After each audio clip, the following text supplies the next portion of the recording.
Today, we're diving into the brilliant, turbulent, and tragically short life of a true literary revolutionary, Christopher Marlowe. You could say he's the man who wrote the playbook that Shakespeare would use to conquer the world. So let's just jump right in with a question. I mean, we all know the name Shakespeare, right? But who was the trailblazing genius that came right before him? Who was the one who lit the fuse and wrote the rules that Shakespeare would later perfect? And that's exactly our starting point, really understanding Marlowe's place in history and his direct, kind of fascinating relationship with the world's most famous playwright. Okay, now get this, because this is what really blows my mind.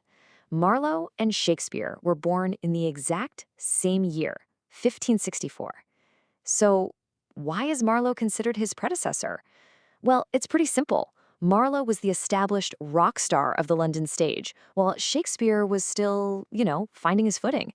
It was really only after Marlowe's sudden death that Shakespeare's star truly began to rise. And here is the key thing to take away. Marlowe wasn't just a great writer. He was the greatest of his time. His writing style, his totally daring themes, his sheer ambition, it all created a blueprint. You can bet Shakespeare didn't just casually read Marlowe. He studied him. And it's pretty safe to say his own plays would have been completely different without that influence.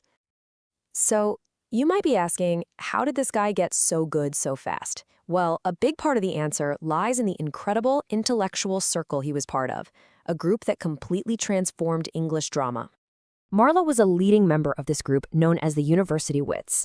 And these weren't just some casual writers hanging out. No, these guys were highly educated, super sharp scholars from Oxford and Cambridge who basically stormed the London literary scene and decided to make theater smarter, bolder, and way more exciting. And just look at the company he kept. These were the absolute pioneers, the trendsetters of their day. You had Thomas Kyd, who pretty much invented the whole revenge tragedy genre. You had Robert Greene, George Peele, all major figures. But at the very top of that list, the most celebrated of them all, was Marlowe. All right, now for what is probably his single greatest contribution to literature. Let's dig into how Marlowe literally taught the English stage a whole new way to speak. He did it with this, blank verse. Now, before Marlowe, dialogue on stage was often, kind of stiff, a little sing-songy with lots of simple rhyming couplets. Marlowe came along and championed unrhymed iambic pentameter. That sounds fancy, I know, but it's basically a rhythm. Da-dum, da-dum, da-dum. That sounds a lot like how people actually talk, and it was a total revelation. I mean, this was a true game changer. All of a sudden, characters could sound like real people, but they still had all the power and the beauty of poetry. It just unlocked this whole new level of psychological depth and emotional complexity on the stage.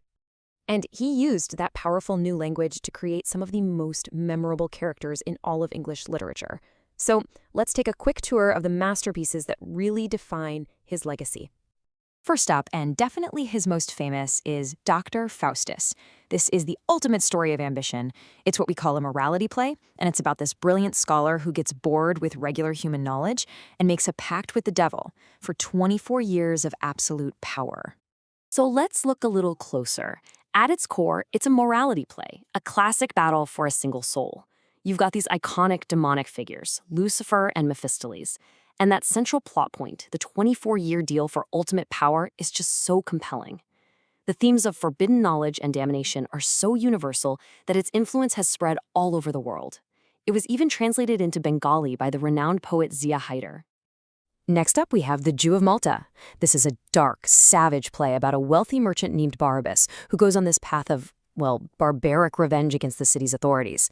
Does that sound a little familiar? Because many scholars believe this play directly inspired Shakespeare's own complex character, Shylock, in The Merchant of Venice. But his range was just incredible. He wrote Tamburlaine the Great, this massive epic about a shepherd who rises to become a fearsome warrior, a character based on the real-life conqueror Timur, who was an ancestor of the Mughal emperor Babur. He also explored English history in the political drama Edward II. And his very first play? A classical tragedy, Dido, Queen of Carthage. Marlowe's career burned unbelievably bright, but it was extinguished just as quickly. The end of his life is this dark story of intrigue, violence, and a mystery that endures to this day. So just check out this shocking timeline. On May 18th, 1593, Marlowe gets arrested on the incredibly serious charge of atheism, which, by the way, was a capital offense back then. Just 12 days later, on May 30th, he's dead. Stabbed to death, supposedly in an argument over a tavern bill. And here's the most tragic number of all. He was just 29 years old. Now, the official story was a fight over the bill, but the man who killed him was a known government agent, a spy. And this has led to centuries of speculation. Was it really a random brawl, or was it a state-sanctioned assassination to silence a controversial and dangerous voice?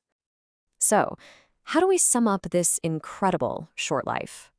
Well, we remember him by the title that he so rightfully earned. And ultimately, this is his legacy. Despite dying at just 29, Marlowe's innovations were so profound, so fundamental, that he is known as the father of English tragedy. He gave the stage its modern voice with blank verse, and he created the template for the complex, ambitious, and deeply flawed tragic hero that would dominate drama for centuries.